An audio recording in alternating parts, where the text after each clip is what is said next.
So, consider this fictitious example that's inspired by real life. Say you're watching the news and you see a story about a new study on the cholesterol-lowering drug called Cholextra. The study says Cholextra is so effective that doctors should consider prescribing it to adults and even children who don't yet have high cholesterol. Is it too good to be true? You're smart, you decide to do some of your own research. You do a Google search, you consult social media, Facebook and Twitter, you look at Wikipedia, WebMD, a nonprofit website, and you read the original study in a peer-reviewed published medical journal. It all confirms how effective Cholextra is. You do run across a few negative comments and a potential link to cancer, but you dismiss that because medical experts call the cancer link a myth and say that those who think there is a link there are quacks and cranks and nuts.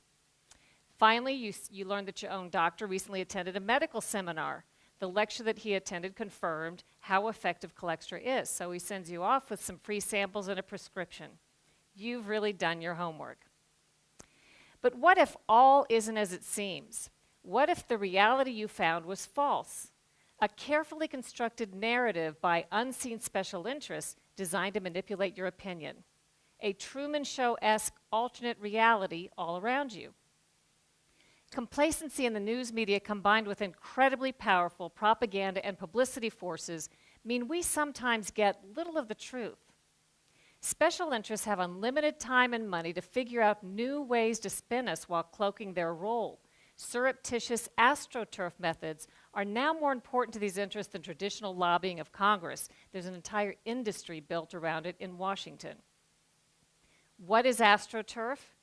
It's a perversion of grassroots, as in fake grassroots. AstroTurf is when political, corporate, or other special interests disguise themselves and publish blogs, start Facebook and Twitter accounts, publish ads, letters to the editor, or simply post comments online to try to fool you into thinking an independent or grassroots movement is speaking.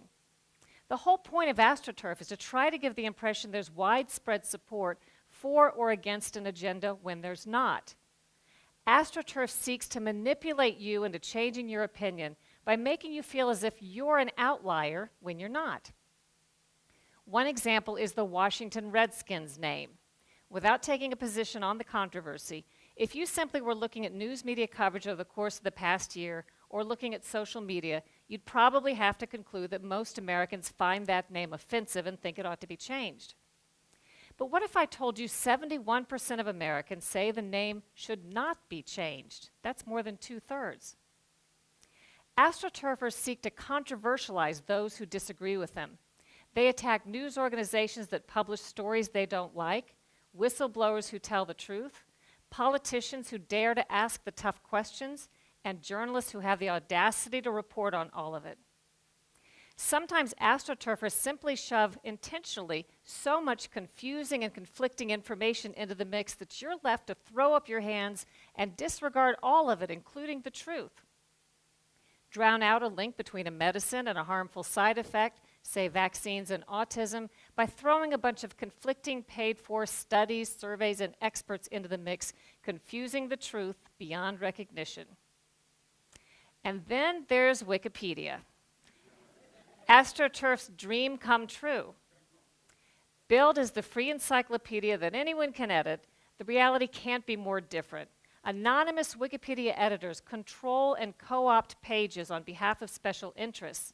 They forbid and reverse edits that go against their agenda. They skew and delete information in blatant violation of Wikipedia's own established policies with impunity, always superior to the poor schlubs who actually believe anyone can edit Wikipedia, only to discover they're barred from correcting even the simplest factual inaccuracies. Try adding a footnoted fact or correcting a fact error on one of these monitored Wikipedia pages and poof, sometimes within a matter of seconds you'll find your edit is reversed.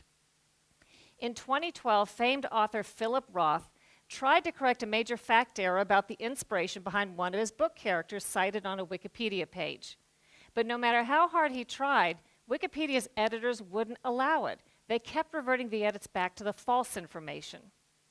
When Roth finally reached a person at Wikipedia, which was no easy task, and tried to find out what was going wrong, they told him he simply was not considered a credible source on himself.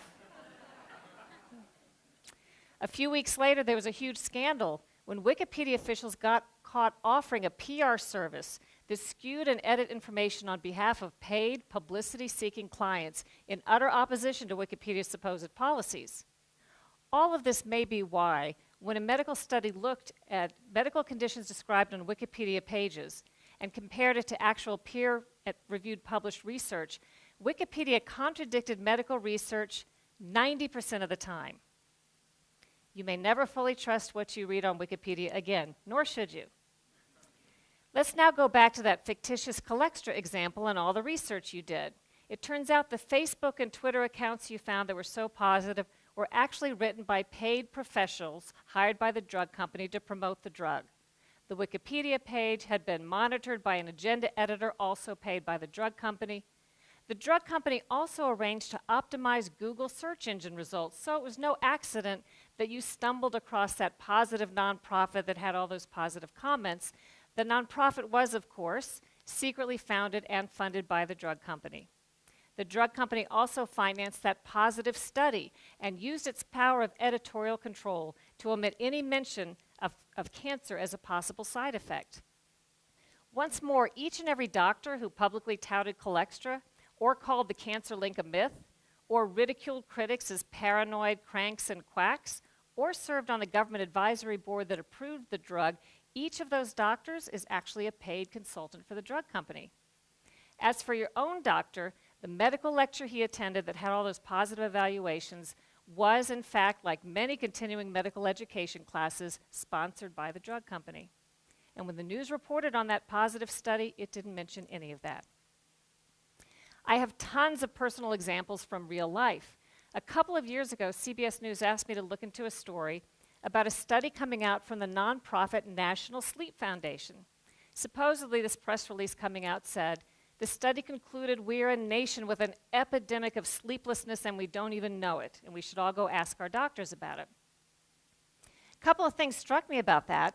First, I recognized the phrase, ask your doctor, as a catchphrase promoted by the pharmaceutical industry. They know that if they can get your foot through the door of the doctor's office to mention a malady, you're very likely to be prescribed the latest drug that's marketed. Second, I wondered how serious an epidemic of sleeplessness could really be if we don't even know that we have it. Right?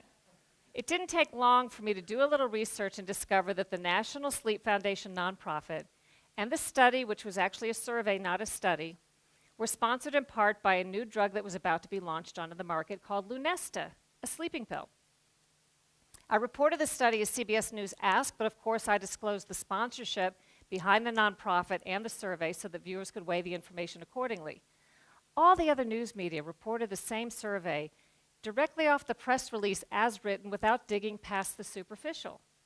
It later became an example written up in the Columbia Journalism Review, which quite accurately reported that only we at CBS News had bothered to do a little bit of research and disclose the conflict of interest behind this widely reported survey.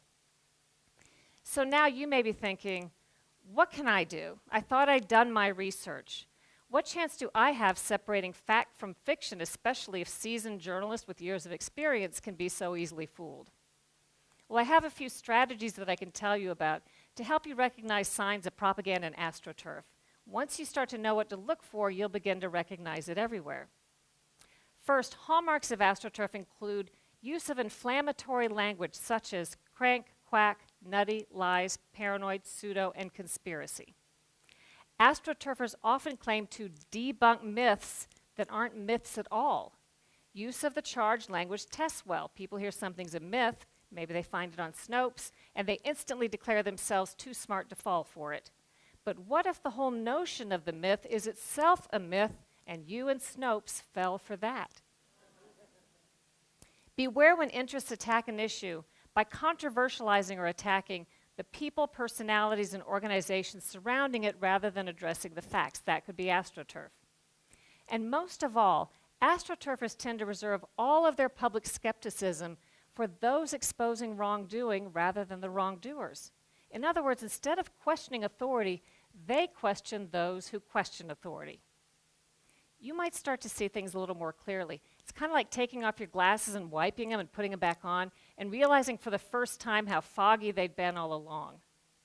I can't resolve these issues, but I hope that I've given you some information that will at least motivate you to take off your glasses and wipe them and become a wiser consumer of information in an increasingly artificial, paid-for reality. Thank you.